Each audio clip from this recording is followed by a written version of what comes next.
Nouvelle victoire de l'inarrêtable Verstappen, perf inattendu des Ferrari, Ricciardo on fire, Norris grosse remontada et Perez bientôt remercié.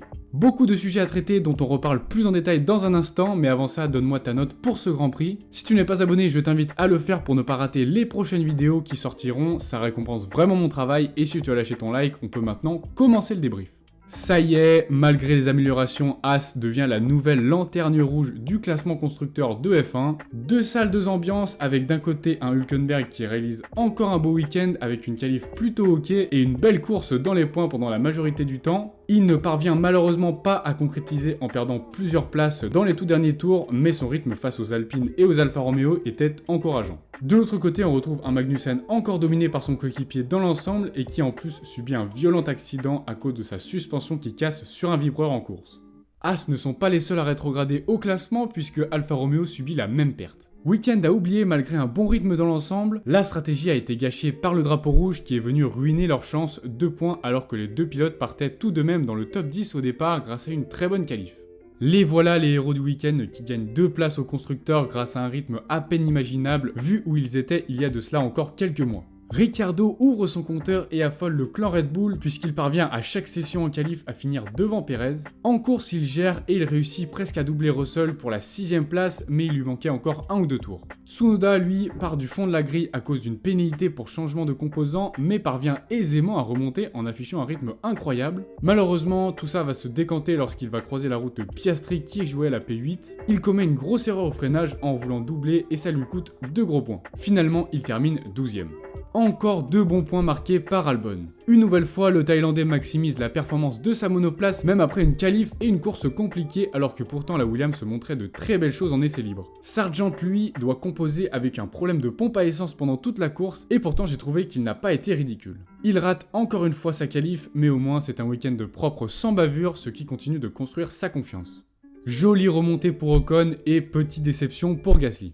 Week-end léger en résultat pour Alpine avec seulement 1 point inscrit par Esteban après une course périlleuse. Gasly pour sa part démarrait déjà plus proche des points et les avait même rejoints lors de la première partie du Grand Prix mais malheureusement le drapeau rouge l'a aussi pénalisé.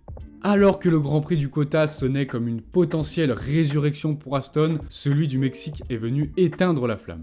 Aucun rythme tout du long, double abandon en course pour ne rien arranger, nous avons sans doute assisté au pire Grand Prix d'Aston Martin cette saison. Néanmoins, comme la semaine dernière, Stroll semblait plus en confiance et plus proche de son coéquipier, Fernando Alonso, qui pour sa part s'est montré une nouvelle fois fébrile avec plusieurs erreurs à signaler.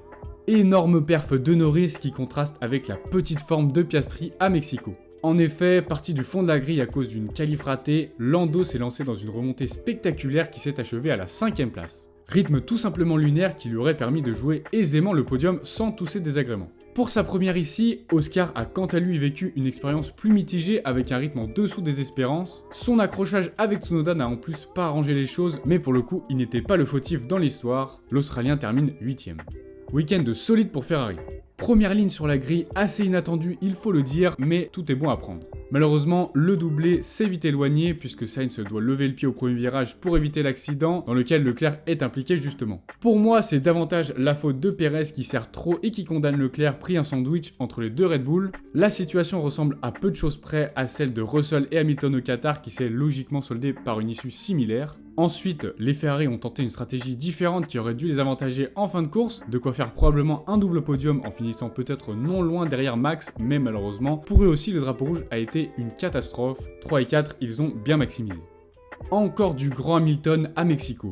L'Anglais remonté de la 6ème place termine à une logique P2 au vu de son rythme et de l'avantage qu'il a tiré du drapeau rouge. Cette fois-ci par contre, il garde son résultat. Alors que Lewis a rapidement su se défaire des Ferrari, Russell quant à lui a eu plus de mal et avec des problèmes de frein, il a dû soulager et ménager sa monoplace pour pouvoir finir la course. Norris l'a même doublé à cause de ça, ce qui le place à la 6ème position à l'arrivée. Je me répète, mais peu importe sa position de départ, il finit toujours par gagner.